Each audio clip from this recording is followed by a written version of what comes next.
Hey, thank you so much for joining us at our Crosspoint Church podcast. Now, if you're new to our podcast or maybe new to our church in general, we're just a bunch of messed up people who don't have it all together, running after a heavenly leader who loves us and meets us right where we are. We hope this message encourages you, builds your faith, and strengthens your confidence as you continue down this journey of what it means to know and follow Jesus. Enjoy this message. What you just saw was just a glimpse of the incredible weekend that we had last week here at Crosspoint as we celebrated Easter. So many stories that we are still so excited about, but of course, nothing that we're celebrating more than those 19 people who stepped into new life, who walked the waters of baptism. Can we just give it up for them? I think some are actually in the room right now. So exciting, so exciting. And hey, speaking of online, can we also make some noise for those who are joining us online right now from wherever you are tuning in this week? We're so glad that you're here, so glad that you are also here in the room as we jump into this new series that we are calling the Burnout Society. Stress, exhaustion, and what on earth can we do about it? And my name's Abbie, by the way, super excited to be here with you. And you know, as we get ready to jump into this topic, I just want to apologize in advance that I know that this is probably something that's not going to be super relevant for a lot of us. I'm kidding. This is probably going to be relevant for most of us. But to get us started, I want you to imagine for a minute that there is a gas tank on the inside of you. And when it comes to things like stress and exhaustion, my question for you is, how you doing? What would that gas tank look like for you these days? Where are your levels at as you're walking in here? Maybe you're coming in here and you're like, you know what, I'm maxing, I'm relaxing, I'm pretty much at full, life's good these days. Or maybe you sputtered in here running on empty. Anybody need me to call AAA to get you home today? I've got some experience with that. As an actual driver, I am typically a gas tank optimist, which means I'm one of those people who, if the flashing light is telling me I've got 5 miles left before the car is gonna just run out of gas, I'm like, oh, we can make it 7 miles. We'll be fine. Let's just keep going. We got this. Anybody else with me on that? Anybody person B in this graph? Yeah. Others of you in the room are like sweating as I just talk about this because you just can't imagine the anxiety of getting below half a tank. And congratulations, by the way, for having your life together. I have no idea what that's like, but I'm sure it's great for you. So maybe, someday we'll get there. But if I'm honest, I not only am I a gas tank optimist when it comes to my car, I'm also a gas tank optimist when it comes to what's going on internally. See, my default approach to life is to kind of just feel like things are half full, to be like, you know what, we're fine, it's all good, let's keep moving. And, a couple of years ago, I was in the midst of a really difficult season, but I was trying to convince myself that it was just normal. And in the midst of that, I came across this list from Carrie Nieuwhof, this list of burnout warning signs. And I felt personally offended at first as I started going through this list and realizing, man, I'm checking every one of those boxes right now. It was this wake-up call moment for me. And, in retrospect, there were plenty of flashing light, you need to refuel signs earlier that I could have caught. Moments like this when my friend was taking pictures of my family with my newborn son, and she captured this look on my face directed at my husband. To be full disclosure, this was actually a little bit before this season, but I'm sure I was serving a lot of these looks to people during this time of burnout. But as I looked through this list, here's what became really clear to me. It was time for me to pay attention to my internal gas tank. And if you're here today and as you look at this, you're like, man, I am resonating with this more than I wish I was. If you're walking in here feeling burnt out, I just want to say to you, welcome to the club. This is the Burnout Society Club meeting number 1 today. And I'm so glad that you're here because there's a lot that I've learned in the time since I first came across this list. And one of the things is that one of the primary messages that we actually see all throughout Scripture, all throughout the Bible, is actually an antidote to this way of living. So many times we see God calling out, hey, I know that this is how the world works, But I actually have another option for you, another way of being that you can access. And I want to show you how. And so that's where we're heading today. But let's take a minute. I would love to pray for us as we get ready to jump into this. God, thank you that wherever we are coming into this moment, this space today, God, that you are the God who sees. You're the God who sees us, who knows everything that we have been walking through. God, you know where our internal levels are, how we're doing as we come in today. And God, you also know that in this conversation about burnout and stress and exhaustion, you know as we know that this is not a one-size-fits-all conversation. That each one of us is unique. We have unique limitations, unique life experiences, and there's so much that's particular to who we are when we talk about this. And there's this temptation for us to compare ourselves to the people around us. And so, God, I pray in these moments as we begin to dive into this conversation, God, would you help us to resist that temptation? And instead, to see the invitation that you are putting in front of each one of us individually. God, would you help us to see what it is that you want to show me, what you want to show us in these moments together. Amen. So, if you're wondering the reason that we are jumping into a series like this one, you may already know that burnout is this thing that is becoming this increasingly pervasive thing in our culture. It's almost become a default. What we call normal, a normal pace, a normal load to carry, normally leads to burnout. And this is true all across the board. It doesn't matter who you are or how old you are, what you do with your life. It doesn't matter if you're single or married, if you have kids or not, if you're working or not. From students all the way to seniors, people are getting burnt out. We all can resonate to this feeling that this kid describes. Do you hear me? I'm quaky, I'm tired, I worked hard at school. Okay? All right, so what? You don't want me to mess with you tonight? No, I'm quaky, I'm tired, I worked hard at school. You're not going to wrestle here in a little bit? Well, maybe. Oh. If I stop getting cranky and tired. Gotta stop getting cranky. We've been saying, well, maybe all week at my house. I love that.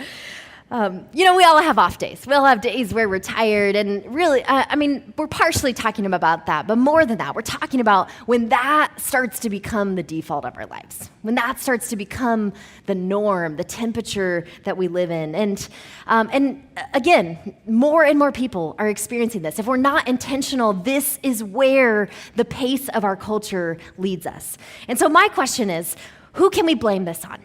Because I don't know about you, but I don't want to have to take all the responsibility for this myself. I'd like to pin it on someone or something. And, there's a lot of culprits that we could point to. One obvious one is technology. We know that when it comes to burnout levels, technology often is not our friend. Even simple inventions like the light bulb have this way of opening up so many loads of possibility, how much work we're able to do.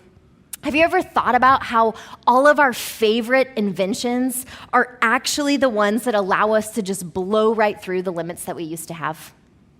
It's crazy, right? In a few weeks, we're going to come back to this because there's a lot to unpack when it comes to phones and how screens relate to the Burnout Society. But the truth is, technology is just one piece of a much larger story of how we've gotten to where we are. I discovered this interesting research recently where they claimed that you can actually trace the moment that anxiety, depression, really burnout began to rise in the West. And it was the moment that we transitioned into what they call an achievement society. See, before this, for most of history, people mostly just did what they should do. Your life, in many ways, was decided in advance for you. Your work was likely going to be kind of whatever the family business was or whatever just the norm path was for you. Marriages were often arranged, or there was a much smaller pool of people that you were choosing from. So much was determined in advance, and so the world kind of operated on this should mentality. But that's not the world we live in anymore, right? And now in this achievement societies, all of those limits have been blown up. And here's what's fascinating about this to me. What the claim that they make is that we are not overwhelmed by negativity. It feels that way sometimes. When we turn on the news, when we read the headlines and we see all of these things, it feels like, oh, this is why I'm feeling so burnt out. But they say, no, that's not actually where burnout comes from. That affects us. We get sad about it, and it plays a role. But burnout actually doesn't come from negativity. Burnout comes most often from positivity, from possibility. You're not burnt out because of a lack of options in your life. You're burnt out because we're living in this land of seemingly unlimited possibilities, and we're all trying to figure it out. See, before, people were trapped by the ceiling and there weren't enough options. And I'm not at all suggesting that we need to go back there. But what's important here is to name where we are now and to realize that often now in our society, we are trapped by the exact opposite.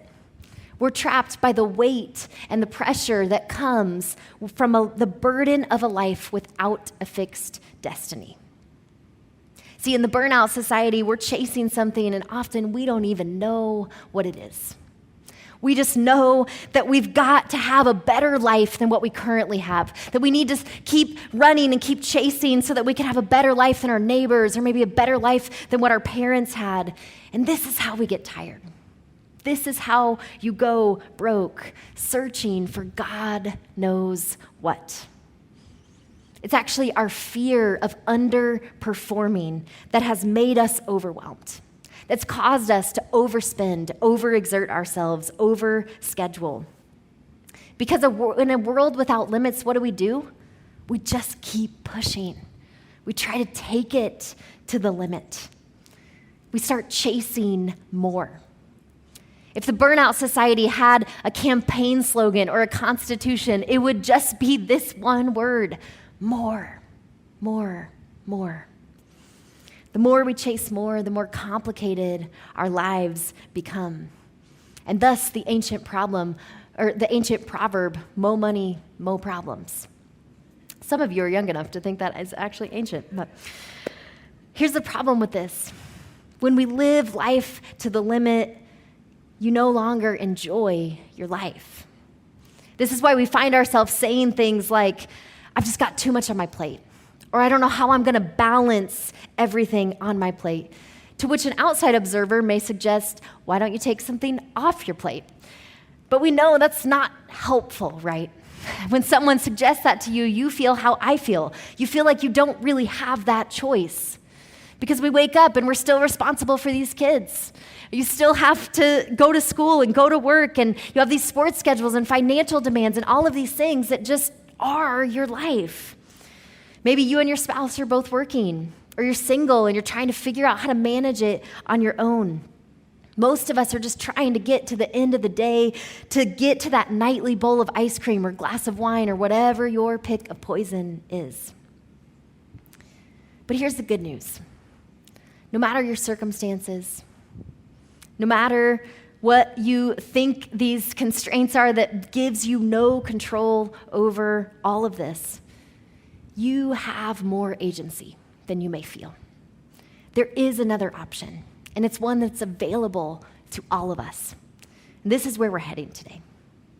While our culture today may be experiencing this at levels that perhaps the world never has before, the truth is this is not a new problem.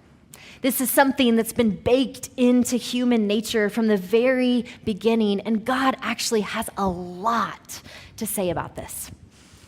If you look at the very beginning of the biblical narrative, what you'll find is the tale of two trees. In the book of Genesis, right there at the beginning, we find these two trees where God says, hey, there's this one tree, and this is the tree of life. And everything you need to live is right here.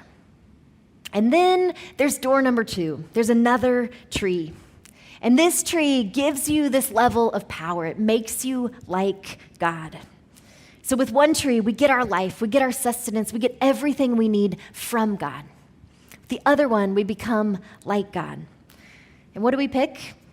Door number 2, obviously, because we want more. We always have. But what's beautiful is that in the book of Revelation, the very last book in the Bible, we actually get a glimpse of how this whole story will end. And it recalls back to these two trees at the very beginning. In Revelation, we read about this vision of a new heaven and a new earth that God will someday bring about. And right at the center is that first tree, the tree of life. What the Bible is claiming, what God is claiming, is that the story of the earth, the story of humankind, doesn't end with us achieving this God-like status. But in fact, it's just the opposite. That eternal life, eternal rest actually comes from eating from that tree of life, from trusting God, allowing God to take his rightful place and settling in to ours. And this is not just a future reality. This is a reality that we can step into right now. There's also another ancient story we find in the book of Genesis that reveals something really important about human tendency for this conversation. This is where we're going to spend a lot of our time today in Genesis 11, beginning in verse 1. This is how the story goes. It says, "Now the whole world had one language and a common speech. As people moved eastward, they found a plain in Shinar and settled there." Now, this sounds harmless enough so far, right? Except what they're doing is the exact opposite of what God had instructed them to do. See, what God had told them was go into all of the world, be fruitful and multiply. But what do? They find this place, Shinar, and they're like, this looks nice and cozy. Why don't we just all stay right here? They don't listen to what God had instructed them to do, but they do it their own way. Verse 3 goes on, "They said to each other, 'Come, let's make bricks and bake them thoroughly.' And they used brick instead of stone and tar for mortar. And then they said, 'Come, let us build ourselves a city with a tower that reaches to the heavens so that we may make a name for ourselves. Otherwise, we'll be scattered over the face of the whole earth.'" Otherwise, we'll just be ordinary. What they're trying to do is to make their lives matter. They're searching for significance, and that's a good instinct. But the problem is they're going about it in a way that's exactly the opposite of the way that God's laid out for them. And so God intervenes. God steps in to the story, not to mess with them, not out of jealousy, but out of wisdom and mercy. And here's the irony. Their whole fear is that they're going to be scattered throughout the whole earth. But if you skip ahead to verse 8, you see this is how the story ends. "So the Lord scattered them from there over all the earth, and they stopped building the city. That's why it was called Babel, for there the Lord confused the language of the whole world and scattered them over the face of the whole earth." Here's what's happening in this story. God is protecting them from what felt good, but what wasn't ultimately good for them. God's like, no. I'm not going to allow you to just stay in this place where you're comfortable, to stay huddled up. I'm not going to allow you to spend your lives under this illusion that it's up to you to build whatever you want, because that's not going to lead where you think it's going to lead. And so he scatters them for their good. And in doing so, he creates diversity, which is so interesting to me. You know, I don't know what's going on in your life right now. But what if? What if some of the resistance that you have been experiencing in pursuit of the Burnout Society is actually God's mercy in your life? Is it possible that a good God who loves you, who knows you, who sees your family, who knows exactly what you need, would actually tear down a tower in your life because he thought it was better for you? Because he had a better vision for your life than you continuing to exceed your limits? Would a good God ever tear down a tower to protect you? He's done it before, more than once. I could tell you my story. Now here, Babel is just the beginning. You may be more familiar with its name in the Greek language, which is Babylon. Now, Babylon was a place, it was a kingdom, but Babylon is also a way. And it's a way that runs counter to the way of God. We see this all throughout the scriptures. Almost every time you see Babylon mentioned, also Egypt and Rome, what it's meant to make you think of is a reference to there is this way that is all about hurry and striving and building and climbing and keeping up. And at the same time, there is this other way, the way of God, that's about peace and rest and trust and no longer striving. That's about building tables of community where everyone is nourished instead of building towers where you're trying to claw your way to the top. And this is really the crux of what this series is all about. That if you want to, you can opt out of the Burnout Society. And over the next few weeks, we're going to get really practical about what this looks like. But before we get there, we actually need to do some digging, to go a level deeper, to get to the root of what's going on here. John Ortberg has this great quote about hurry. He says, hurry is not a symptom of a disordered schedule, but it's a symptom of a disordered heart. And burnout's the same way. We have to ask some honest questions about what is going on in our hearts that drives the drive that so many of us are living under. Because it can be easy to think that the solution here is just to figure out how to do less. But sometimes what we are doing actually has very little to do with why we're feeling burnout. When I think about my life a few years ago, when I was in that season of just total burnout, and my life now, the truth is I'm not really caring less. I'm more intentional about my limits for sure, about what I take on. I'm definitely more aware of what I'm saying yes to. But if anything, when I compare those two seasons, I'm more productive now. I'm maybe carrying more weight now. See, the problem then wasn't with what I was trying to carry. It was how I was carrying it. It was the why. It was the internal motivation behind it all. This is what we cannot miss in this tower story, is that the tower is actually an outward expression of some inner realities. You don't build a tower for no reason. Look at this again as we look back at verse 4, as they talk about, come, let us build this tower that reaches to the heaven. We get some clues about why they might be doing this, so that we may make a name for ourselves. Otherwise, we'll be scattered over the face of the whole earth. As you think about this, in your opinion, why is it that they built this tower? What do you think? Maybe it was pride. Pride that said, you know what, I'm just going to do whatever I can to make a name for myself. Maybe distrust. Just before this story in Genesis is the story of the flood. So it's not much of a leap to think that they may have had some concern for safety. Let's just build a tower so tall that no flood could ever get to us. Let's just take control. Maybe it was a lack of faith or an impatience. Maybe it was fear. How often is what we call ambition actually fear? We can know it's fear because we find ourselves saying things or thinking things like, if I do that, if we stop that, or if we start that, or we make that change, I'm afraid. I'm afraid that there won't be enough money. I'm afraid that my kids won't have the opportunities that other kids have.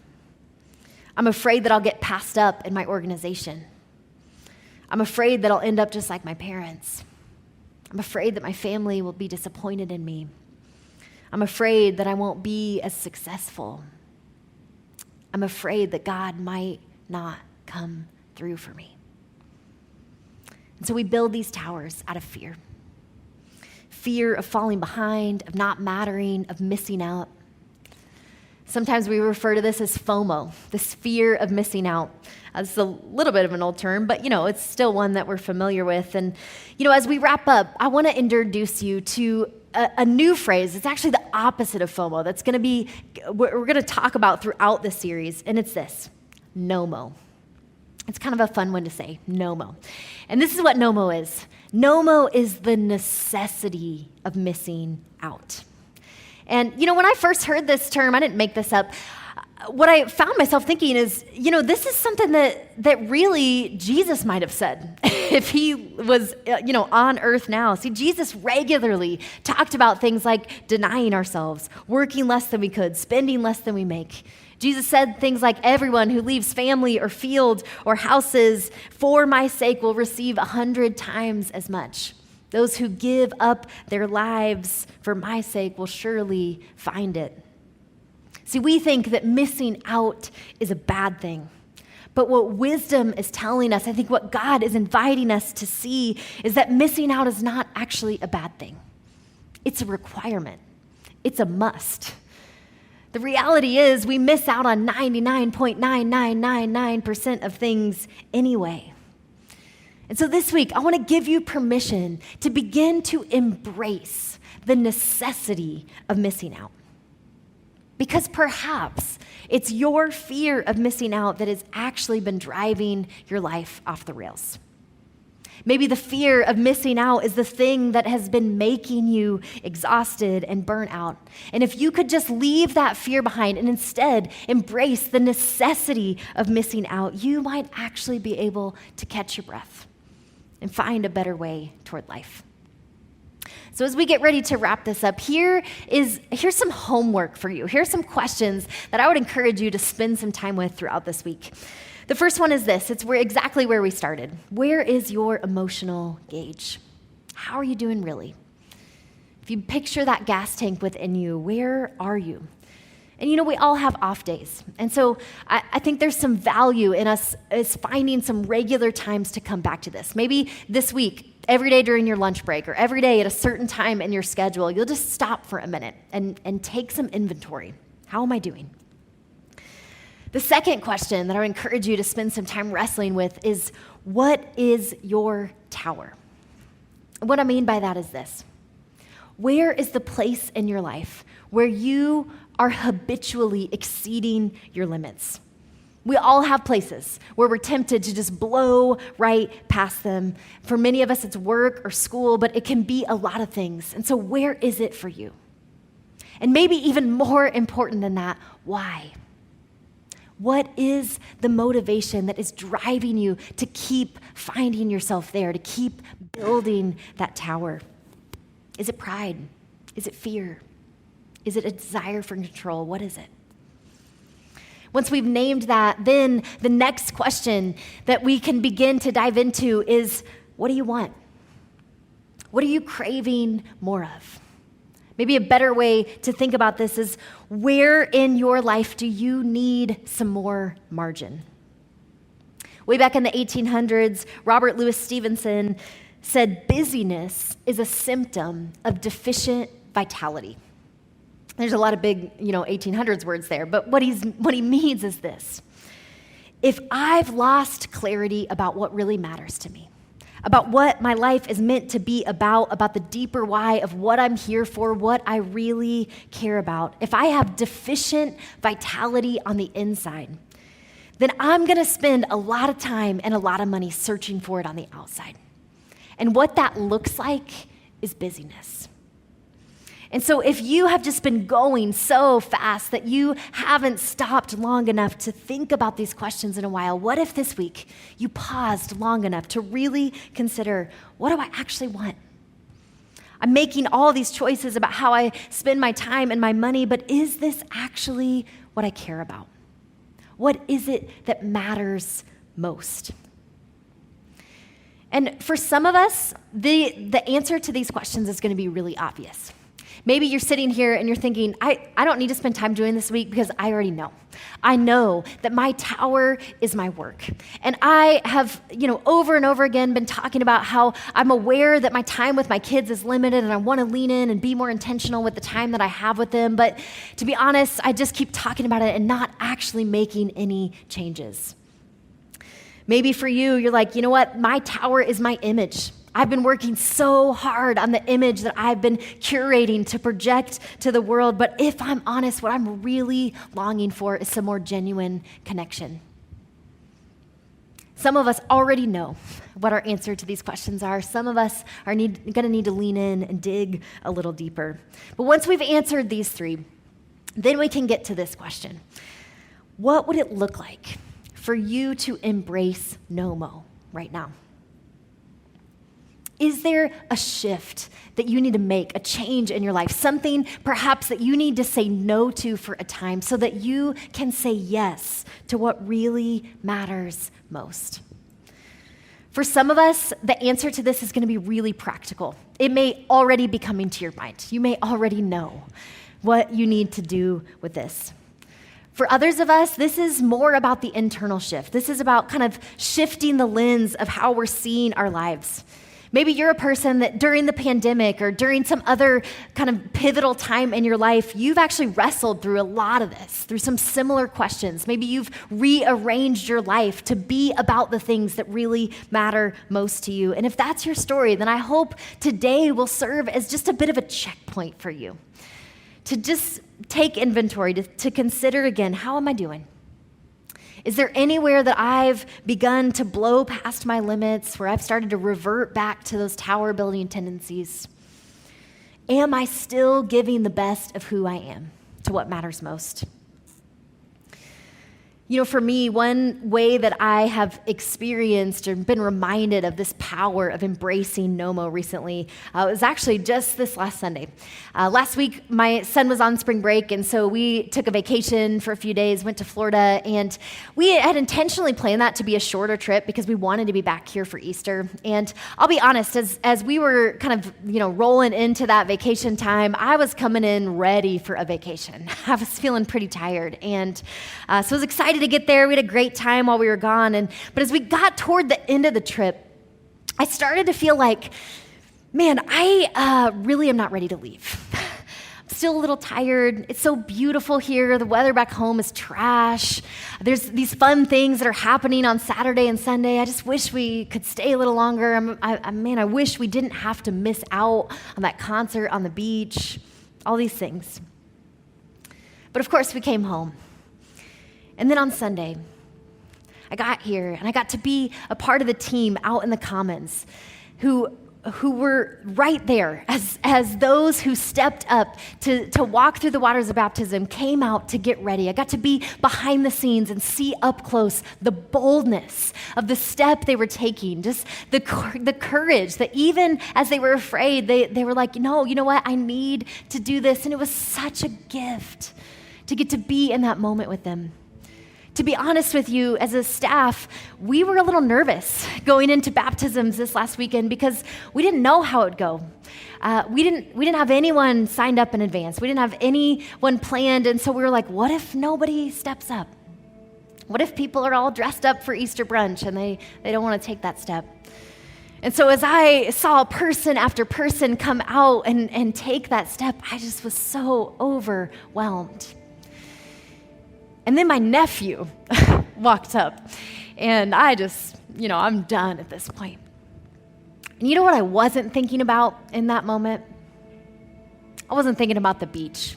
I wasn't thinking about what I had been worried about missing out on just a day before, because I was reminded of not just the necessity of missing out, the joy of missing out. And this is really what this series is all about. The reason that God invites us to step into His way, to leave behind those tower-building tendencies of the Burnout Society and instead to trust Him to show us a different way forward is so that we might experience a joy, a purpose, a significance that we cannot find on our own.